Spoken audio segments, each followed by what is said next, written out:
Dan yang paling utama itu bagaimana menjaga kekompakan bersama, memahami bahwa di sini tidak ada tendensi bahwa finansial atau materi, enggak. Tapi bagaimana mengembangkan bakat, ya di sini di komplek. Tuh ingat sahabat semua, tidak semua itu diukur dari materi. Jadi untuk mempertahankan sebuah kelompok itu mungkin bagi saya atau kita sepakat itu ada ruang saling pengertian dan berkomitmen bahwa ini adalah wadah untuk mengembangkan potensi seperti itu mungkin. Ya, satu lagi, ego harus dijaga itu, emosional dijaga itu, euforia dijaga. Bagaimana umpamanya kita harus kerjasama sama komunitas. Tapi kan dalam berkesenian egois itu kan dibutuhkan. Boleh, tapi pada posisi ketika sudah diplorkan, misalnya saya bikin naskah. Ada sebuah karya ini, ada karya ya. Itu sudah dari saya nih. Atau lagu ya kita bikin. Atau naskah lah awal-awalnya nih komplit. Bikin naskah. Sekarang sama Kak Hedir. Sutradarai. Atau apalah begitu. Mau memainkan bagaimana perannya. Kita serahkan kepercayaan. Ini naskah sebuah pementasan mungkin. Iya. Naskah. Berarti ketika Kakak Dion membuat konsep atau sebuah naskah, itu egoisnya bermain. Ego karya saya. Iya. Jangan ganggu. Itu ego saya mau bermain di situ. Nah, kemudian misal konsep selesai diserahkan ke Kakak Hedir. Selesai saya. Berarti egonya Kakak Dion selesai. Tugasnya mereka. Mainkan ego musik. Kasih gini. Tapi tanpa mengesampingkan ketika ada masukan. Iya, tidak boleh. Kita harus menerima masukan. Masukan. Iya. Jadi ego itu bukan berarti yang ini perlu dipahamkan. Iya. Ego tidak harus dikonotasikan buruk. Ini ego sekali ini enggak. Ini beda konteks. Jadi ego itu dibutuhkan dalam berkesenian. Pada hal-hal tertentu ya. Pada hal-hal tertentu. Jadi ego tidak bisa kita simpulkan bahwa sesuatu yang negatif.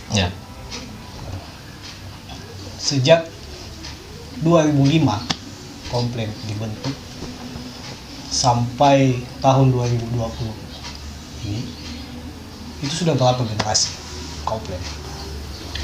Kalau generasi pertama saya, Jomari, Kakak Hedir, Kakak Jomari ya, Kakak Hedir, Kakak Samsul Kamar. Satu lagi cuma kan setelah nama komplek sudah tidak lagi karena dengan bentuk karya lain, ke atasnya sudah tidak ada di situ. Kita lanjutkan sampai 2000 sampai sekarang dengan beberapa generasi, dan alhamdulillah di tambahan untuk di komunitas ini ya ada Kakak Ince, ada berapa itu tanpa rekrutmen.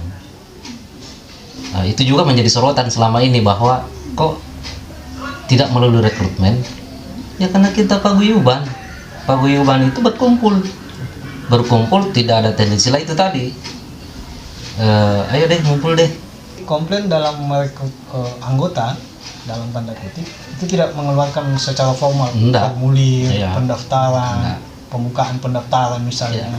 Yang penting kamu mau berkomunitas itu tidak ada strata yang kita bilang tadi, kita diskusikan tadi, tidak ada strata. Saya sarjana misalnya atau yang lain sarjana, ada yang pemulung, ada tukang beca, itu kita sama, memunculkan karya sama-sama, makan bersama, merokok bersama, dan itu bisa berkolaborasi sama mereka. Dan tidak melihat strata bahwa kau orang bodoh, kamu orang tidak pintar main ini, tidak. Di situ diterima sama komplek. Iya. Jadi di situ dia menemukan bakatnya yang tadinya tidak terpublik mungkin atau tidak tereksplor di luar. Ketika masih di komplek kita kasih tugas tanpa melihat kamu jurusan apa, enggak. Jadi komplek kalau boleh saya bilang itu rata-rata yang telah atau yang sudah bergabung di komplek itu otomatis akan membentuk karakter dan bisa apa istilahnya, Bakatnya bisa Ya kelihatan. bukan hanya bakat di berkesenian Kakak Pandi, tapi karakter. Oh iya. Karakter bagaimana dia memahami tentang kehidupan misalnya. Kehidupan yang tidak menyelesaikan keinginannya, tapi yang sederhana. Ya kita menganut bahwa sederhana itu luar biasa. Meluar biasakan sesuatu yang sederhana. Ya tidak serta merta dia mau bergabung kita akui kau mau masuk. Kau masuk ya? Enggak. Tapi ketika ada kegiatan misalnya, ada satu orang datang misalnya bantu-bantu, jadi sudah bagian dari kita. Dan dia merasa terpanggil dan merasa kenyamanan yang ada. Ya itu satu. Bagaimana di komunitas atau dimanapun, kenyamanan, kedamaian, rasa, batin, niat, jiwa. Yang di komplain itu Batin ada. dan jiwa. Ada rasa nyaman. Ada rasa nyaman. Kebersamaan yang Sehingga susah deh. Kalau di komplain itu susah. Kebersamaannya susah diberikan tips bagaimana sih bisa bersama, bagaimana itu kebersamaan sesungguhnya. bisa dijelaskan. Kalau mau ya silahkan masuk. Dan rasakan Dan sendiri. kenali kami. Kenali kami. Itu teman. Kenali komplain dan rasakan komplain ketika kamu ada di dalamnya. Ya. Begitu ya. Ya Nggak bukan hanya berkesenian, bukan. bukan. Jadi masuk di komplain kalian masuk bukan untuk berkesenian. Jadi tidak wajib kamu tahu seni kemudian harus bergabung di komplain. Tidak. Kepercayaan Tapi trust. tidak menutup kemungkinan. Misal saya tidak tahu apa-apa tentang seni. Boleh. Misalnya ya kan. Iya. Saya masuk di komplain, tidak menutup kemungkinan ketika saya ada di komplain, saya tahu dengan seni. Bisa ya seperti itu? Iya. Bisa Saja. seperti itu. Oke. Perjalanan komplain sejak 2005 hingga 2020 itu kan sudah kurang lebih 15 tahun. Itu tidak mudah. Tidak mudah mempertahankan sebuah komunitas. Dan saya melihat bentuk rasa syukurnya teman-teman komplain ini sehingga kemudian hampir tiap tahun itu dirayakan. Nah, ini Kakak Dian bisa menjelaskan karya-karya apa yang telah dilahirkan ketika merayakan hari ulang tahunnya komplain. Iya, karya-karya kan sebenarnya sederhana. Atau Sederhana. secara spesifik saya bisa ditanyakan di usia berapa komplain kemudian dirayakan Yang ulang tahunnya. Sebenarnya bagi kami tidak menganut paham itu. Tidak mau menganut paham menghitung tahun berapa kita lahir. Sependek ingatan saya itu 2007 awal. Berarti Itu kalau 7 tahun komplain. Oh, di usia 7 tahun. 2013 kalau nggak salah ya.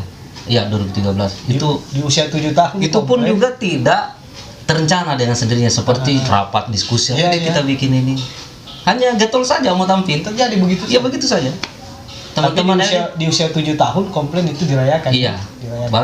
baru 7 tahun baru dirayakan. Dengan metode atau konsep apa yang ditawarkan ketika merayakan 7 tahun komplain? Ya, yang paling menonjol itu kan monolog.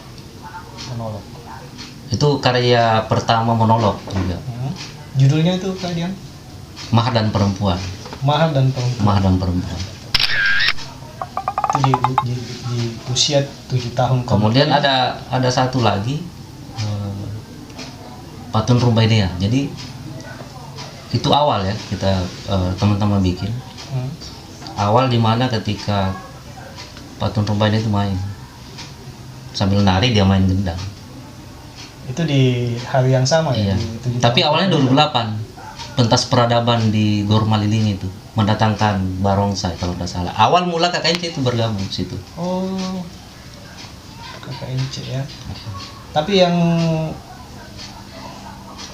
pendiri, kalau boleh saya katakan tadi pendiri itu Heidi, Kakak Samsukama, Kakak Tasnia, itu masih tetap ada di waktu di 2008 itu. Maksudnya dia masih bergabung. Minus Kakak Tasnia karena pada saat setelah 2005 itu balik dari SKBT Karang Taruna Oh iya iya. dengan karya tari lapis simbol, tari bergabung itu teatrikal ada di situ. Akhirnya dia dengan basic sastranya dia bikin sastra, bengkel sastra. Oh, membentuk kelompok sendiri misalnya. Saya dengan kakak Wawan yang merintis kembali itu dengan susah payah. Maksudnya merintis kembali?